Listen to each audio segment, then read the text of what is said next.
श्री शिवाय नमस्तुभ्यम, हर हर महादेव। दोस्तों, वीडियो पूरा देखना और कमेंट में श्री शिवाय नमस्तुभ्यम अवश्य लिखना। दोस्तों, हमारे चैनल में आप सभी का बहुत बहुत स्वागत है। इसीलिए दोस्तों, वीडियो पूरा देखना और कमेंट में श्री शिवाय नमस्तुभ्यम अवश्य लिखना। आज हम बताने जा रहे हैं कि कांवड़ यात्रा के क्या फल होते हैं और कब से कांवड़ यात्रा प्रारंभ होती है। तो इस साल सावन के महीने में 22 जुलाई से शुरू होकर 19 अगस्त तक चलेगा। 19 अगस्त 2024 को भाई बहनों का पर्व रक्षाबंधन मनाया जाएगा। इस साल कांवड़ यात्रा 22 जुलाई से शुरू होगी, जो कि सावन माह की शिवरात्रि पर समाप्त होती है। सावन माह की शिवरात्रि इस बार 2 अगस्त को है। ऐसे में इस दिन सभी कांवड़ियाँ जल लेकर शिवलिंग पर चढ़ाते हैं। तो कांवड़ यात्रा से क्या फल मिलता है? पापों को नष्ट करने वाली यात्रा। कांवड़ यात्रा भगवान भोलेनाथ को प्रसन्न करने और उनकी कृपा पाने का एक सबसे शुभ और उत्तम उपाय माना जाता है। इसीलिए धार्मिक मानता है कि सावन के महीने में कांवड़ उठाने वाले भक्त के सभी पाप और सारी मनोकामनाएं पूर्ण हो जाती हैं और सारे कष्ट समाप्त हो जाते हैं।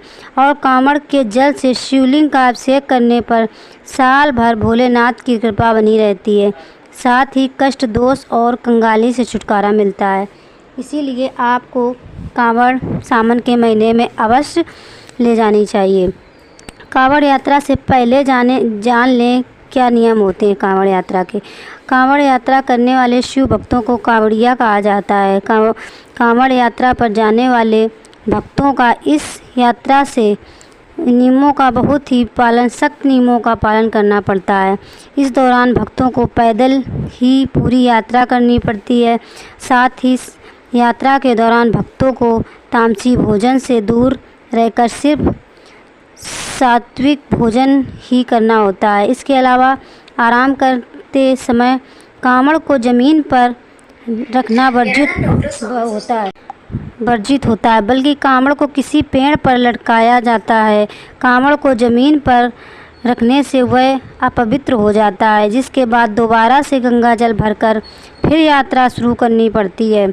कांवड़ यात्रा के दौरान भक्त नंगे पांव चलते हैं और स्नान करने के बाद ही कांवड़ को छुआ जाता है।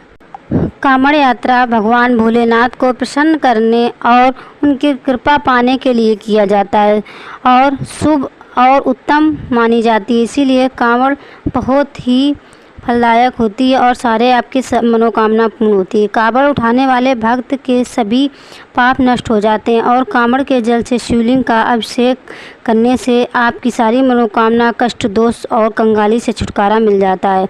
इसीलिए आपको सावन के महीने में कांवड़ ज़रूर उठानी चाहिए।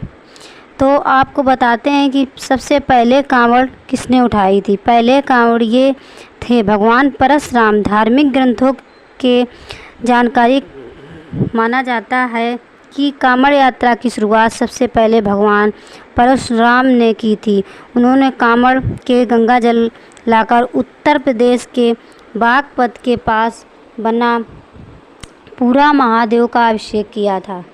सावन मास की शुरुआत होते ही भगवान भोलेनाथ के भक्त बड़ी संख्या में कांवड़ यात्रा लेकर सड़कों पर आपको दिखाई दिए होंगे। सावन का पूरा महीना महादेव को समर्पित होता है। ये वह महीना है जिसमें भगवान शिव के ऊपर बहुत अधिक भार होता है।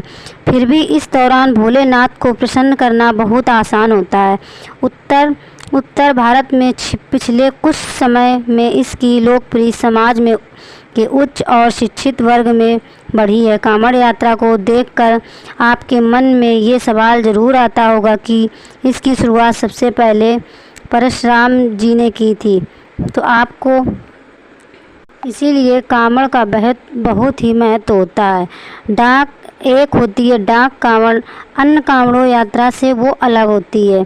यात्रा लंबी होने के कारण शिव भक्त बीच बीच में विश्राम भी करते हैं। इसके बाद फिर से कांवड़ लेकर यात्रा शुरू करते हैं और शिवालय में भगवान शिव को जल समर्पित किया जाता है। लेकिन डाक कांवड़ में अन्य कांवड़ यात्रा से अलग डाक कांवड़ यात्रा लंबे होने के साथ ही कठिन भी होती है। डाक कावड़ का नियम यह है कि जब एक बार कांवड़ उठा लिया जाता है तो फिर लगातार यात्रा करनी होती है। डाक कावड़ यात्रा में आप विश्राम नहीं कर सकते हैं, आपको लगातार यात्रा करनी पड़ती है। डाक कावड़ यात्रा में आपको एक निश्चित समय में भगवान शिव का जलाभिषेक करना होता है। यात्रा के समय मलमूत्र तक नहीं किया जाता है। डाक कावड़ में नियमों की अवहेलना से यात्रा खंडित हो जाती है। तो आपको ये सारे नियम बहुत ही अच्छे से करने हैं और बहुत ही श्रद्धा से करने हैं। श्री शिवाय नमस्तुभ्यम, हर हर महादेव। दोस्तों वीडियो अच्छा लगे तो कमेंट में श्री शिवाय या ओम नमः शिवाय और लाइक सब्सक्राइब अवश्य करें।